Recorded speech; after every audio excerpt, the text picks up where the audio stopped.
Go to the laws, which I promised to do. We'll do that before we go today.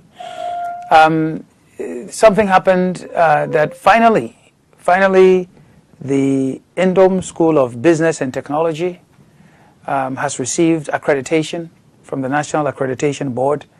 It's been given institutional accreditation, and the way accreditation goes, after the institutional accreditation, then they give accreditation for the different programs, and the BSc, there are three programs that will be offered at the university: a BSc in Banking and Finance, BSc Information Technology Management for Business, and BSc Information and Communication Technology.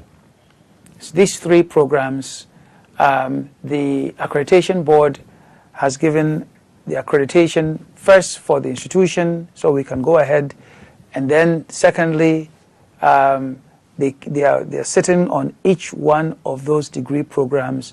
They've done one, and they are working on the other two. So now we are ready to receive applications. The application forms can be taken from any GN Bank branch or office anywhere in the country.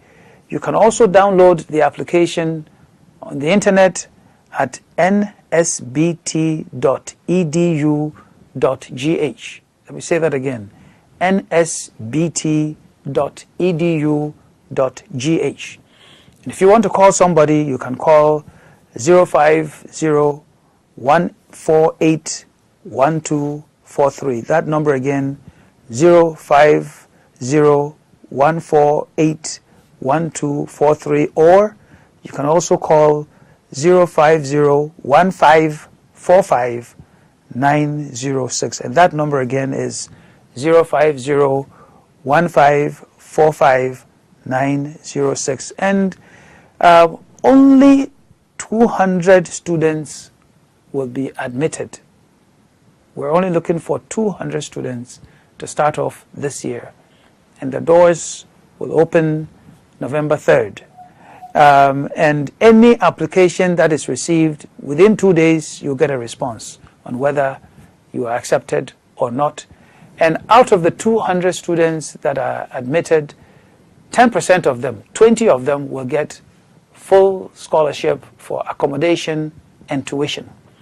And you must also know that all the students, all 200, will get accommodation on campus. That is, our school has built places for all students ourselves to stay on campus, and we want people to stay not just around the campus or somewhere that we don't know. We want people to stay in those buildings that we have put up for the students, so you can be safe, so that you can be in a good, hospitable environment, and so on and so forth. So that is from the Nduom School of Business. Now, let me go to the law. What is the law that permits the Electoral Commission to be there?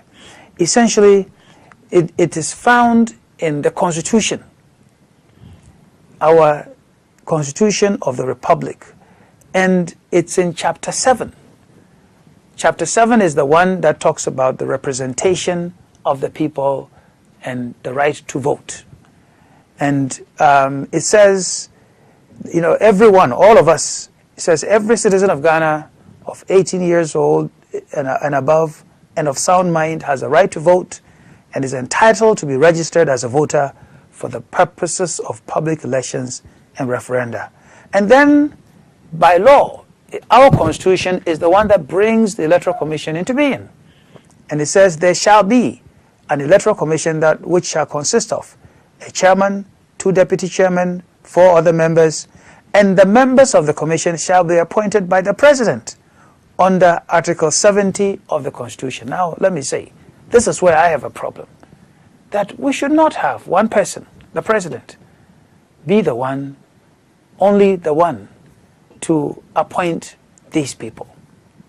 My suggestion, Parliament and political parties in good standing, and perhaps other bodies, should also weigh in on this, so that those people who sit there also become representative of the people of the Republic of Ghana, and not just from one mind and one place.